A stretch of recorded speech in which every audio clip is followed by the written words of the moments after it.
If I only do one thing every year, it's going to be canning tomato jam. This stuff is so good that we're actually having to make another batch because we don't have as much to give away as we originally planned because it's too delicious. So this is from Food in Jars, the website. I have a couple of her books, but I don't see this particular recipe in there. It's the yellow tomato jam recipe. And you start off with 4 pounds of tomatoes and 3 cups of sugar. So the first thing you're going to do is you're going to roughly chop your tomatoes and put them in a non-reactive pot. And you're going to add the 3 cups of sugar. Then you wait an hour. So that's the point we're at right now. There we go. My tomatoes. I only had a few yellows, so I added some of the reds and some of the black Russian. That's what I did the last time, and it turned out great. So the sugar and the tomatoes just sitting in the pot is helping release a lot of the tomato juices. And we're just waiting an hour. I possibly have already raved about this at least once. It's the Ball Fresh Tech water bath canner. And it plugs in to an outlet and can sit beside your sink, and you don't have to worry about a glass top stove. I got mine never used, still with all its packaging and everything from somebody for half price, and I would have bought it full price because it's really awesome. So you start off by setting it between medium and high and putting in your water and the glass jars, and you let it sit, and it sterilizes and heats the jars while you're getting everything else ready to go into the jars. Once you fill your jars, you put it on the canning setting and you leave it there for the required amount. It is so much nicer and easier to use because not only does it have those features, but it has this spout. So once it cools, I can just turn it and drain it right into the sink.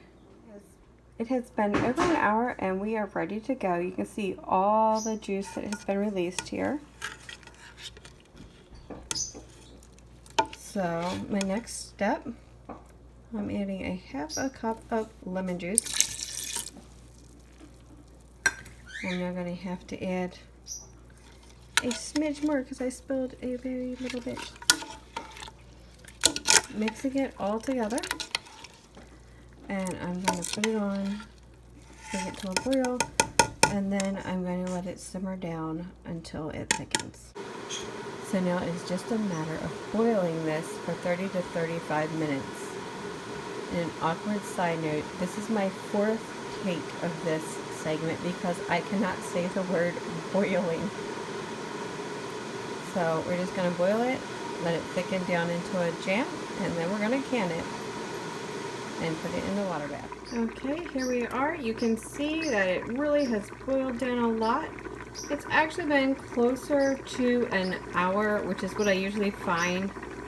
I don't know if it's this pot or what, but it usually takes me a little longer to boil down to the right point. What is the right point? I'm glad you asked.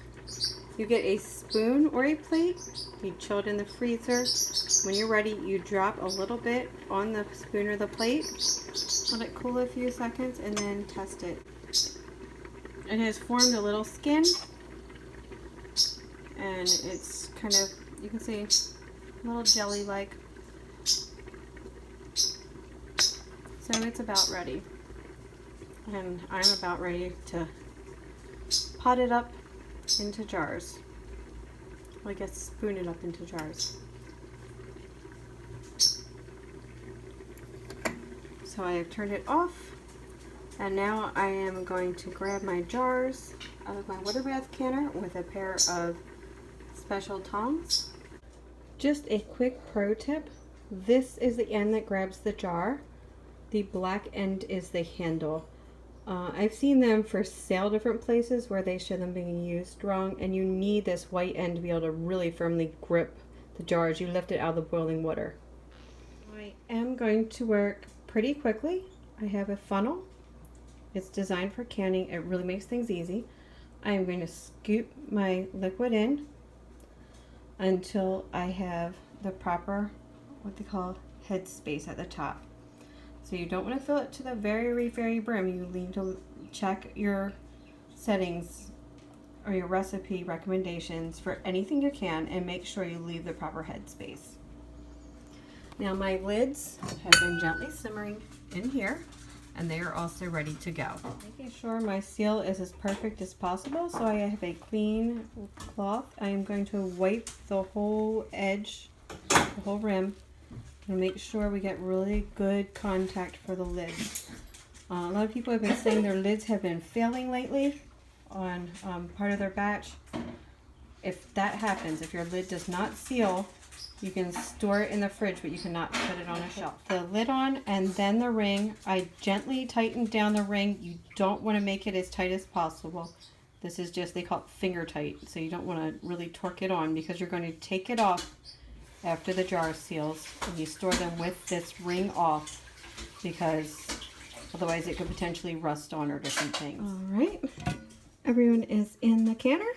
It ended up making 2.5. So it typically, the last time I had the same thing, it was a lot less yield than what she said it would be. I measure all my ingredients exactly, but it just, I end up with less. So it's going to be processed for 10 minutes. So I move it to the canning setting. That is very important, and you have to leave it there the entire time. And I'm setting my timer for 10 minutes. All right, so the timer went off. I took them out, and they are sitting. They will sit here until they seal, and once they seal, I will be able to take the rings off and put them in the cupboard. If they do not seal, they will go in the fridge.